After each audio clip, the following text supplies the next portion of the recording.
నా హృదయపూర్వకమైన నమస్కారాలు.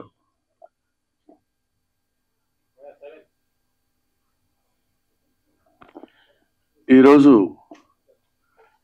నేను ముఖ్యంగా ఇక్కడికి రావడానికి రీజన్ ఏంటంటే, ఈ సినిమా చూడటానికి కూడా రావటానికి రీజన్ ఒకటి ఉంది, ఒక కారణం. అదేంటంటే, పూర్వ ఆశ్రమంలో నేను లెక్చరర్గా పనిచేశా. విద్య అంటే ఏంటి, ఎడ్యుకేషన్ అంటే ఏంటి, ఎందుకు మనం చదువుకోవాలి, ఎలా చదువుకోవాలి అని తెలుసుకున్నాను. తెలుసుకున్న తర్వాత అధ్యాపకుడు అయిన తర్వాత, అది విద్యార్థి దశలో ఉన్నప్పుడు తెలుసుకుని అధ్యాపకుడు అయిన తర్వాత విద్య ఎలా చెప్పాలి, ఎలా చెప్తే పిల్లలు అనే భావంతో కొంతకాలం అధ్యాపకుడిగా పనిచేశాను. దాని తర్వాత భగవంతుడి ఆశీస్సుల వల్ల, ఆయన నిర్ణయం వల్ల నేను ఈ సినిమా ఇండస్ట్రీకి వచ్చి సినిమా నటుడయ్యాను, అందున హాస్య నటుడయ్యాను. ఈ పాయింట్ ఎందుకు చెప్తున్నానంటే, యూనివర్సిటీ అనే పేరు, అసలు యూనివర్సిటీ అంటే ఏంటి? యూనివర్స్ అంటే విశ్వం. విశ్వం అంటే అన్ని గోళాలతోటి, అన్ని ఖగోళ శాస్త్రానికి సంబంధించినటువంటి ఈ మొత్తం ఒక భూమి అనేటువంటి గ్రహమే కాకుండా విశ్వాంతరాళాల్లో ఉన్నటువంటి గ్రహాలన్నిటికీ సంబంధించినటువంటి జ్ఞానాన్ని నేర్పేటువంటిది ఆలయం, విద్యాలయం. అదే విశ్వవిద్యాలయం, అదే యూనివర్సిటీ. అటువంటి యూనివర్సిటీ అనేటువంటి పేరుని ఇప్పుడు ఎటువంటి విశ్వవిద్యాలయాలు అయ్యాయి అని చెప్పడానికి ఎంతో ఎంతో కృషి చేసి, దానిలో రీసెర్చ్ చేసి, మనందరికీ అందులో జరుగుతున్నటువంటి అవినీతిని, అప్పట్లో మనకు విశ్వవిద్యాలయాలంటే కాశీ విశ్వవిద్యాలయం అని పెద్ద పేరు, బెనారస్ యూనివర్సిటీ అని. ఎక్కడెక్కడి నుంచో అన్ని దేశాల నుంచి మన దేశం వచ్చి చదువుకుని వెళ్ళిపోయేవాడు. అంటే జ్ఞాన సంపద ఉన్నటువంటి దేశం మంది. ఇవాళ మన దేశం, మన ఎడ్యుకేషనల్ స్థితి ఎలా ఉంది, విద్యా వ్యవస్థలు ఎలా మారిపోతున్నాయని వాటన్నిటి మీద అధ్యయనం చేసిన తమ్ముడు నారాయణమూర్తి అవన్నీ చూసి తట్టుకోలేక, అంటే ప్రీతి తీసుకోలేక, దీన్ని ఎలాగైనా సరే నా మిత్రులకి, నా వాళ్ళందరికీ పంచిపెట్టాలి.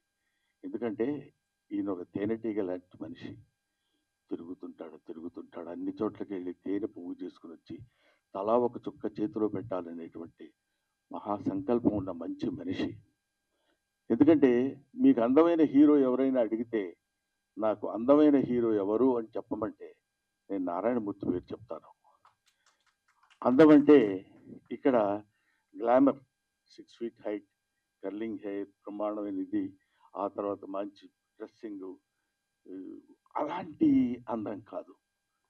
మదర్ తెరిసాని, మీకు అందమైన వ్యక్తి ఎవరమ్మా, ఎవరు మీకు అందంగా కనిపిస్తారని అడిగితే, ఎవరి మనసుల్లో సేవాభావం ఉంటుందో, ఎవరి కళ్ళలో దయాగుణం ఉంటుందో ఆ వ్యక్తి, ఆ జీవి అందమైంది అని చెప్పింది. నాకు తెలిసిన నారాయణమూర్తి 40 సంవత్సరాలుగా, నాకు తెలిసి 40 సంవత్సరాలు, ఆయన అంతకుముందు ఎన్ని సంవత్సరాల నుంచి ఉన్నారో నాకు తెలియదు. నిరంతరం నిరంతరం నిరంతరం ప్రజలు ప్రజలు ప్రజలు, అందున పేదవాళ్ళు పేదవాళ్ళు పేదవాళ్ళు, వాళ్ళు పడుతున్న బాధలు, వాళ్ళకి పడుతున్న కష్టాలు సుఖాలు, ఊరికే నటించటం, నటుడిగా వచ్చి నటించటం అనే కాకుండా, I want to give some message to my people, to the people of India, not to the people of India, to the people of universe. అటువంటి వ్యక్తి నారాయణమూర్తి. బహుశా నేను చూసి పూర్తిగా ఇంతవరకు చాలా కాలమైంది నేను సినిమా మొత్తం కూర్చుని థియేటర్లో ప్రివ్యూలు కానీ లేకపోతే సినిమా హాల్స్లో కానీ నేను చూడటం. కానీ ఈ సినిమాని ఎందుకు చూడాలనుకున్నానంటే, దర్శకుడు వేరు, ప్రొడ్యూసర్ వేరు, ఇంకొక టెక్నీషియన్స్ వేరు, ఇంకొకళ్ళు ఎవరెవరో ఎన్నో 24 శాఖల మంది కలిసి పనిచేసే పనంతా ఒక్కడే భుజాన కాడేసుకుని దాన్ని ఆయన చెప్పాలనుకున్నటువంటి విధానాన్ని అద్భుతంగా సినిమా తీసి చెప్పాలి అనేటువంటి ఆలోచన ఎందుకు? మీకోసం, ప్రజల కోసం, పేద ప్రజల కోసం. ఈ సినిమా చూస్తున్నంతసేపు నాకు అనిపించింది, ఇందులో ఒక అద్భుతమైన ఎమోషన్స్ ఉన్నాయి.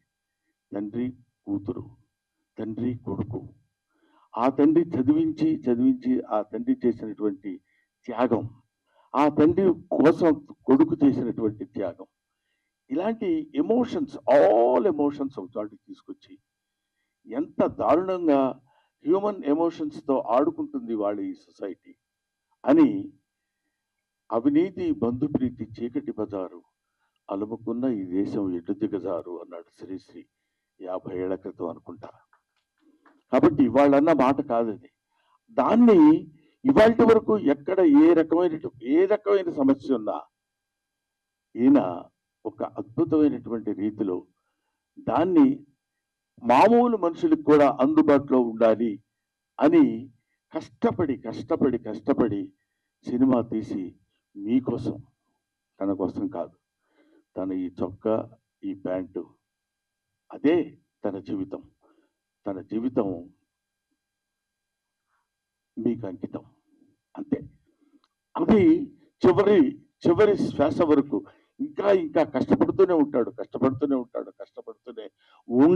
ఉండాలని భగవంతుడిని నేను కోరుకుంటూ, చూడండి ఎంత త్యాగం చేసి ఎన్ని అంటే, ఏమంటే మరి ఇప్పుడు ఇట్లాంటి సినిమాలండి మేము ఏం చూస్తాం సార్, మీరు ఏదో చెప్తారు. ఎట్లాంటి సినిమాలు?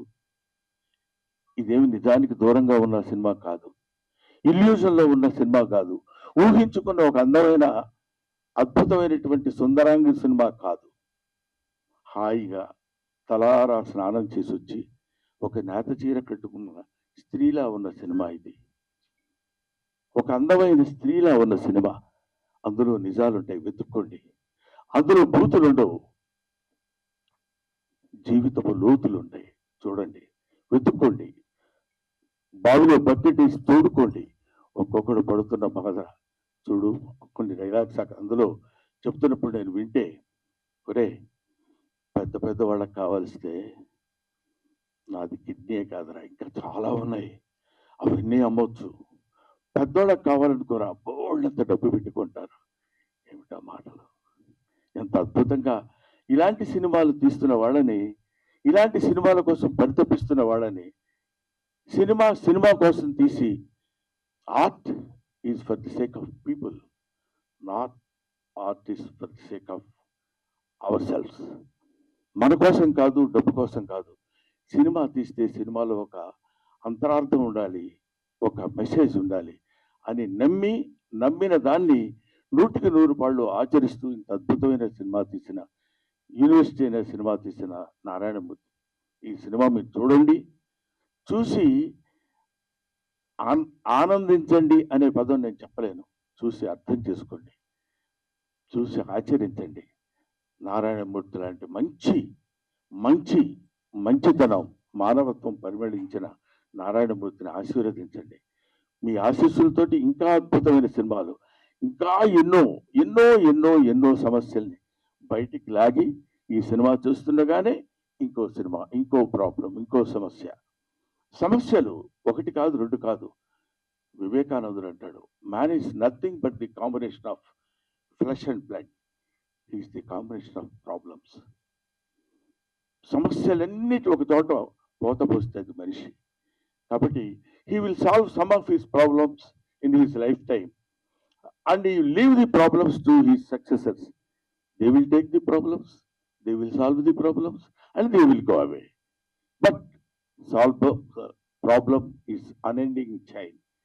దాన్ని ఉదాహరణేసుకుని, అదే ఇందాక సినిమాలో కూడా ఒక సంభాషణలో తోట చెప్తాడు, పిల్లలందరూ యేసు ప్రభువులు అంటే యేసు క్రీస్తు సిలువను మోసినట్టు ఆ పుస్తకాల బరువు మోసుకుంటూ వెళుతున్నాడని, సమాజం బరువు మొత్తాన్ని భుజానేసుకుని మొయ్యాలి అనేటువంటి బాధతోటి, భావనతోటి, ఆలోచనతోటి మీ ముందుకొచ్చి మీకు సినిమాలు చూపించి ఆ సినిమా బాగుందని నలుగురు మెచ్చుకుంటే ఆనందపడి అదే ఆనందంతో ఆ చప్పట్లే కదరా ఆకలిగా ఉన్న కళాజీవికి పంచభక్ష పరమాణాలు అంటాడు.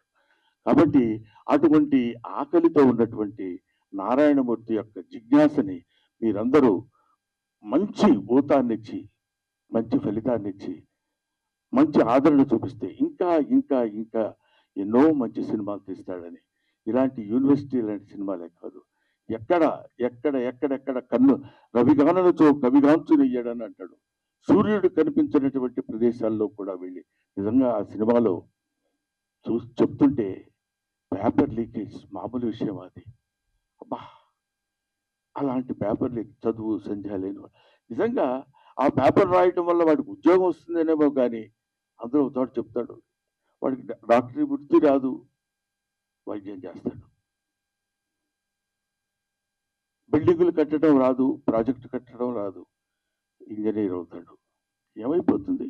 వేర్ ఇట్ కంట్రీ గోస్, ఈ దేశం ఏమైపోతుంది అనే తపన చాలా మందికి ఉంటుంది.